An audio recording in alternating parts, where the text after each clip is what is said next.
Hola, buenos días. Muchas gracias por la invitación al Centro de Libre Competencia. Ya partí traumado con el tiempo, así que vamos a ir rápido con la presentación.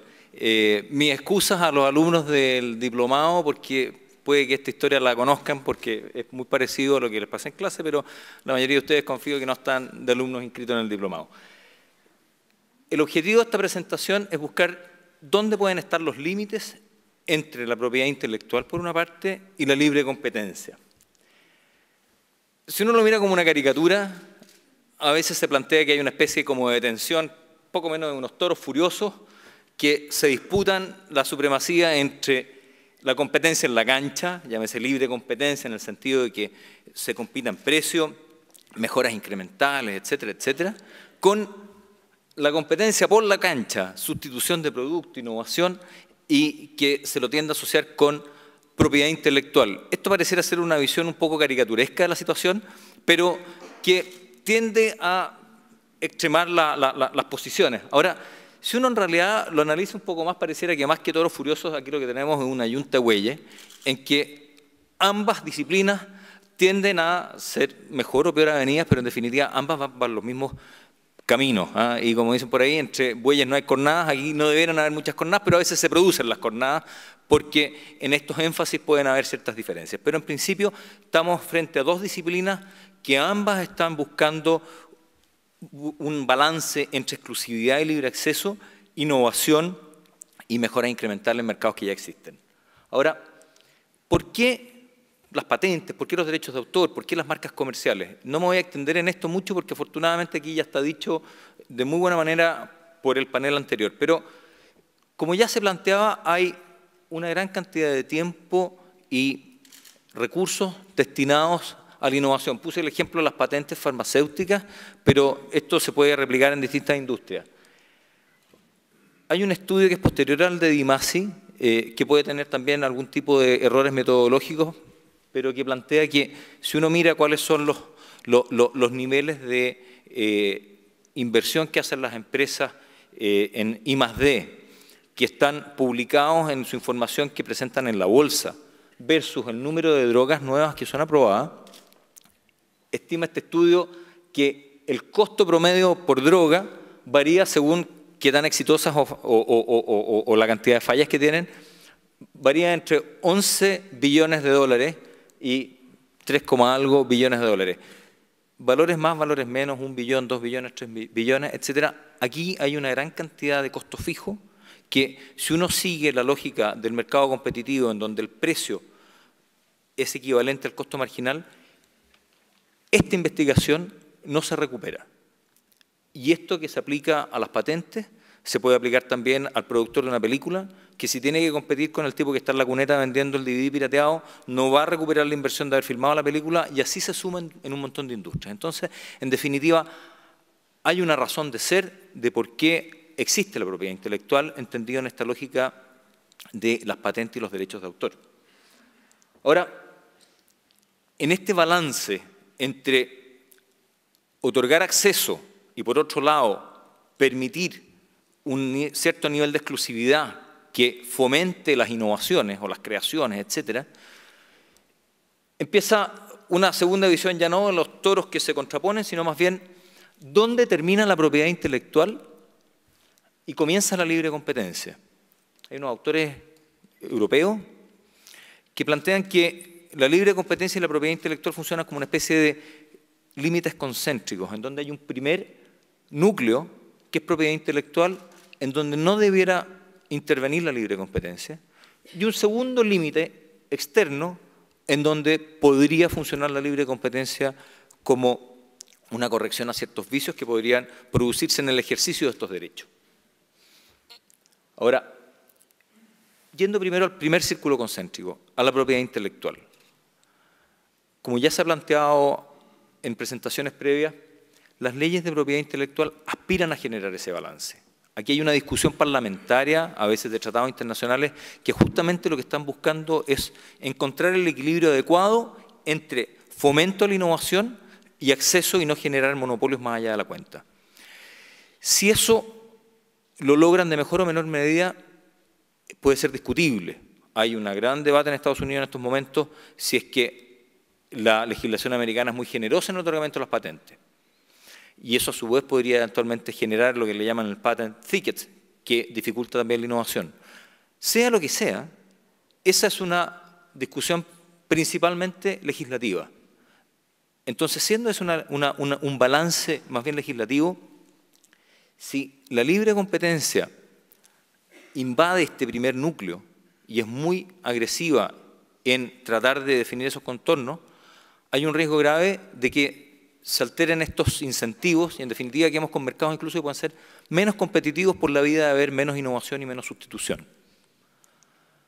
Ahora, para graficar simplemente y de manera breve, si uno mira la ley de patentes, la ley de patentes busca proteger invenciones.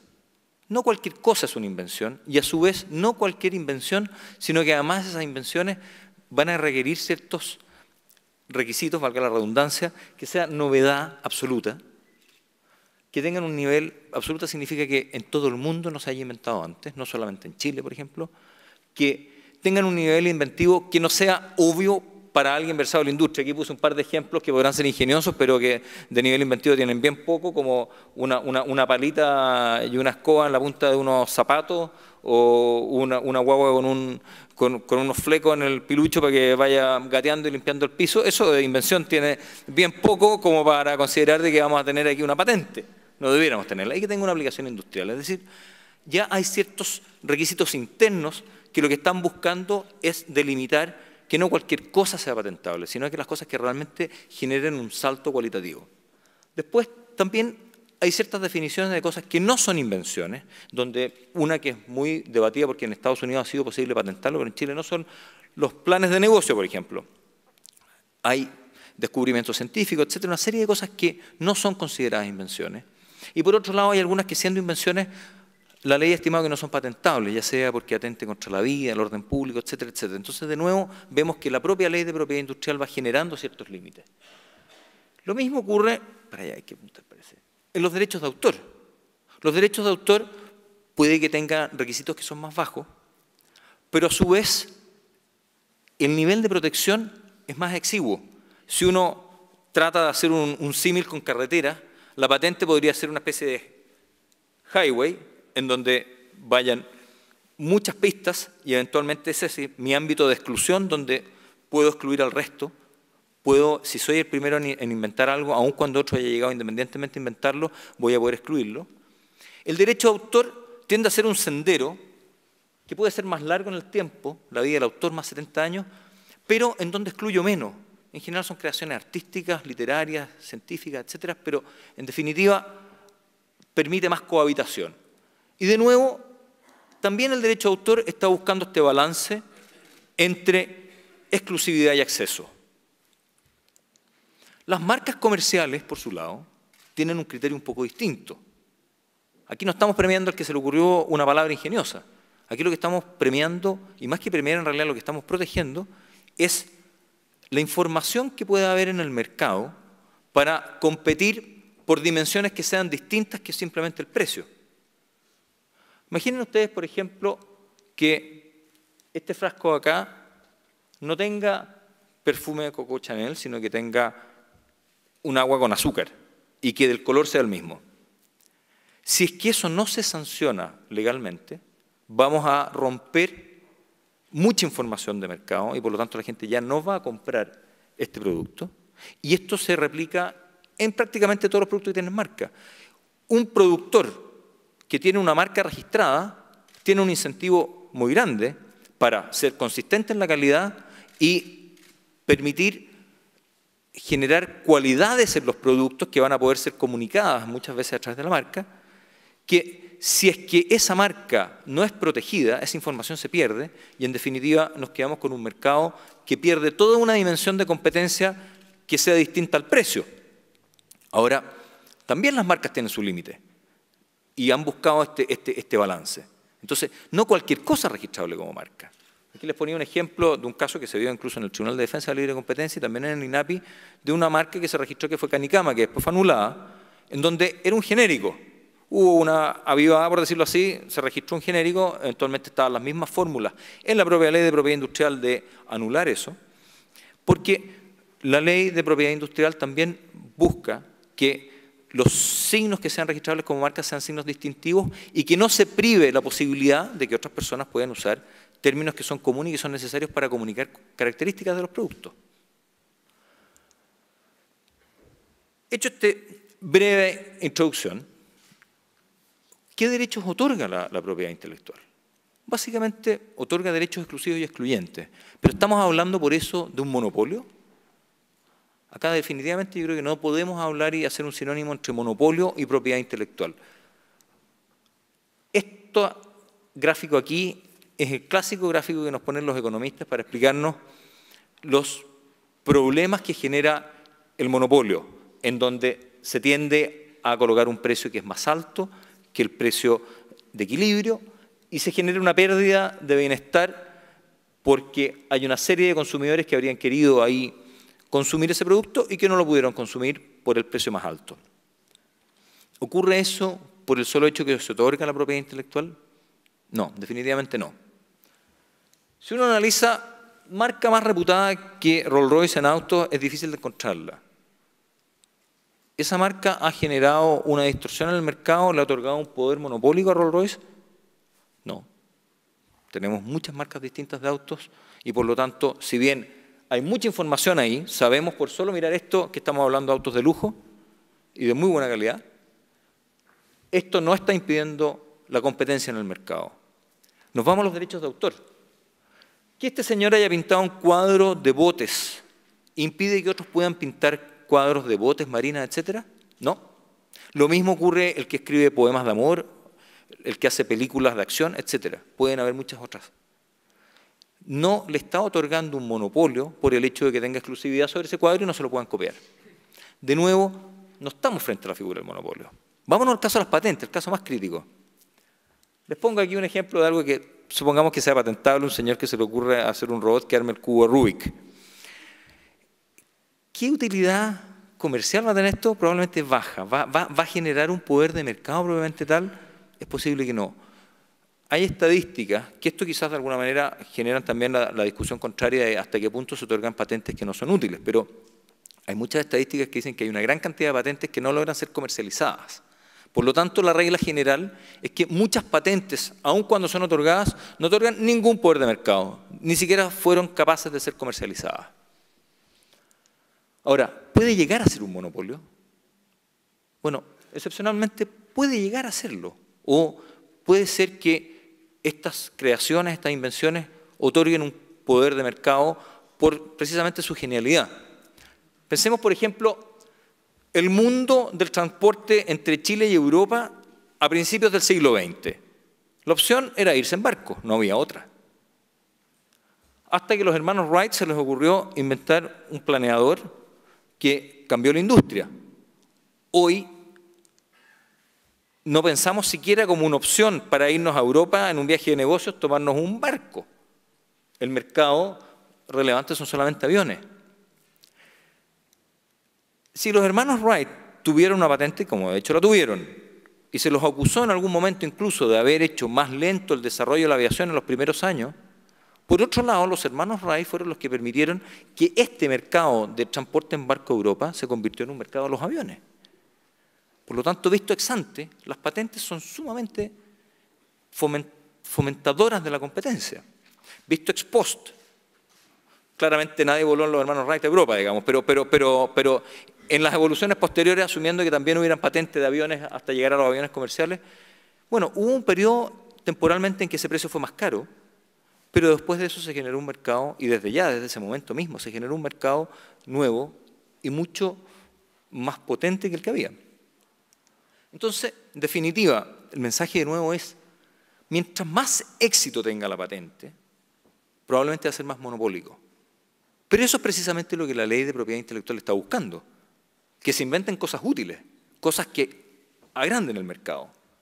Y por lo tanto no debiéramos sancionar el ejercicio monopólico si simplemente lo que estoy haciendo es cobrando caro por ese invento. Y si es que ahí la libre competencia empieza a generar incursiones, hay un riesgo de que se distorsionen los incentivos a innovar en primer lugar. Ahora, vámonos al segundo límite, porque efectivamente en todas partes se ha reconocido que hay un rol para la libre competencia, que es un rol periférico, por decirlo así, pero hay un rol. ¿Cuándo podría el Tribunal de Defensa de la Libre Competencia, por ejemplo, intervenir en temas que puedan tener una componente de propiedad intelectual? Aquí empiezan las clasificaciones que son un poco arbitrarias y por lo tanto, pero tratando de sistematizar. Si uno mira, hay mucha casuística en esto que a veces es difícil poder sacar el contenido más doctrinario. Pero uno debería decir que en un test de 3 pasos, por decirlo así, primero debería mirar la ley de propiedad intelectual en primer lugar. Hay muchas de estas cosas que están resueltas por ley. En otros casos, puede que la propiedad intelectual sea totalmente circunstancial y no haga ninguna diferencia respecto de una conducta en donde no haya propiedad intelectual asociada, y en otros casos donde efectivamente hay un cruce efectivo. Para ir rápido en estos 5 minutos, hay ejemplos de situaciones que tienen olor a un conflicto de libre competencia que las propias leyes de propiedad intelectual o industrial las han resuelto. La SCD funciona como un cartel, hace todo lo que hace un cartel, pero en definitiva está autorizado por ley y es muy eficiente que así sea. Y está respaldado por la ley de propiedad intelectual.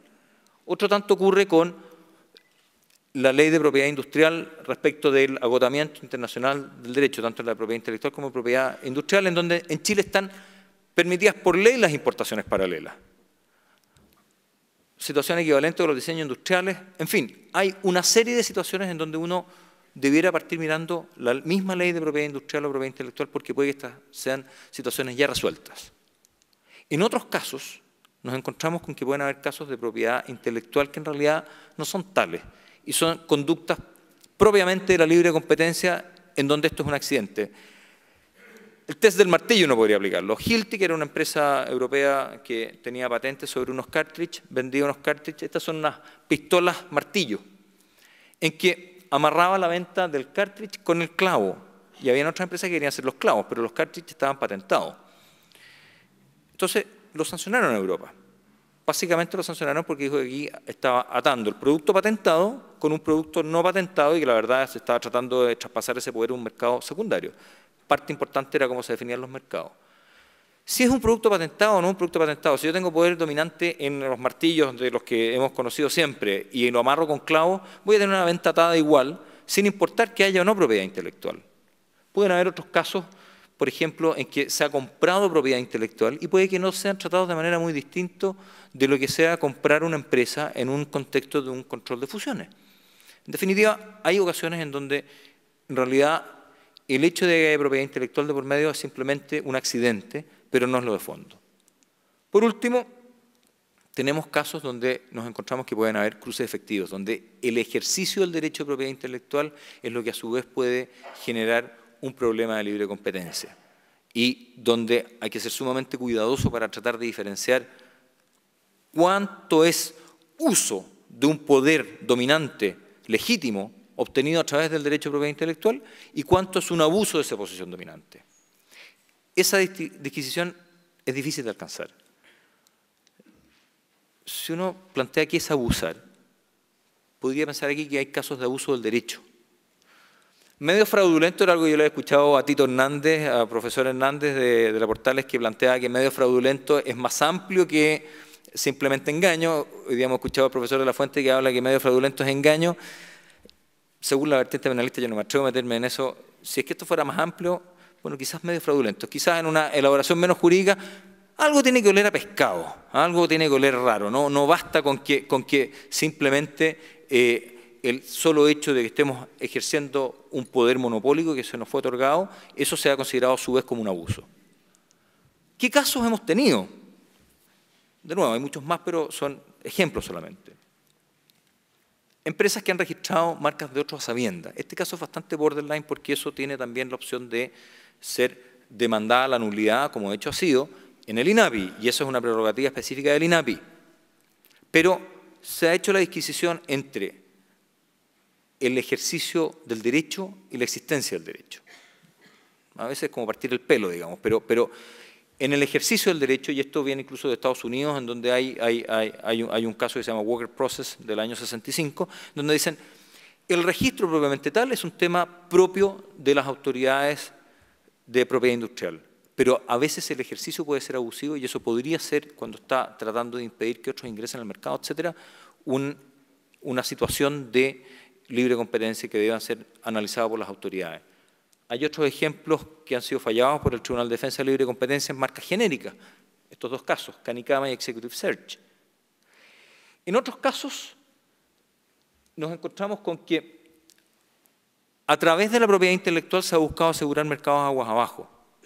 A diferencia del caso que les ponía antes, una venta atada, aquí es el propio ejercicio del derecho de propiedad intelectual el que de alguna manera busca asegurar un mercado aguas abajo. Un caso que es bastante notable, que es chileno por lo demás, y que va muy en la línea de lo que pueden haber sido unos casos europeos como McGill, es el caso de American British School, donde básicamente los dueños de un colegio registraron la marca de la insignia del colegio como marca de ropa, de vestuario, y con eso trataron de asegurarse el mercado de los uniformes escolares para venderle también a los alumnos del colegio los uniformes. Eso fue sancionado por el Tribunal de Defensa de Libre Competencia y después ratificado por la Corte Suprema. Es un caso en que de alguna manera se buscó la propiedad industrial con un fin un poco torcido a lo que era naturalmente simplemente distinguir un producto de otro. Han habido casos que son muy debatidos a nivel internacional, y con esto vamos a terminar, sobre fijación de estándares, en donde se hacen lo que se llaman los patent pooling. Muchas empresas que tienen patentes se juntan para poder permitir generar innovación. Bluetooth, por ejemplo, es un ejemplo de un pool de patentes. Para definir cuáles son las patentes, para fijar estos estándares, hay que definir ciertas patentes que son las patentes esenciales y que pueden ser aportados por distintos tipos de dueños de patentes. Y hay un compromiso a su vez que esas patentes van a ser licenciadas a todos los que vayan a acceder a esta tecnología en términos que le llaman FRAN, Fair, Reasonable and Non-Discriminatory. Justo, razonable y no discriminatorio. El problema ha ocurrido en ocasiones en donde hay ciertas patentes que debieran haber sido esenciales y no se declararon, habiendo sabido, o en otros casos donde patentes que en un momento se aportaron, después se sacaron y se empieza a generar lo que le llaman el patent ambush, y de alguna manera, pero de nuevo, hay un tema en donde se está ejerciendo un derecho de propiedad industrial, pero hay un elemento de engaño de por medio o hay algún tipo de elemento fraudulento que hace que amerite que se metan las autoridades de libre competencia porque se ha ido hacia un estándar y luego algunos de los miembros de esa pool han tratado de sacar una ventaja adicional fuera incluso de sus propios compromisos. En definitiva, y esta me la voy a saltar en aras del tiempo, lo que quiero plantear aquí es que tenemos un estatuto legal que es la propiedad intelectual o la propiedad industrial, que tiene sus propias normas, que busca generar estos balances entre acceso y exclusividad para fomentar la innovación, pero por otro lado no generar monopolios excesivos, y la libre competencia que tiene un objetivo al final del día que es similar. Y desde ese punto de vista conviene aquí actuar con suma cautela, porque una participación muy activa de la libre competencia en temas de propiedad intelectual puede generar una distorsión de los incentivos que en definitiva quedemos peor incluso desde un punto de vista de la competencia en el sentido de la innovación y sustitución y la pelea por la cancha. Muchas gracias.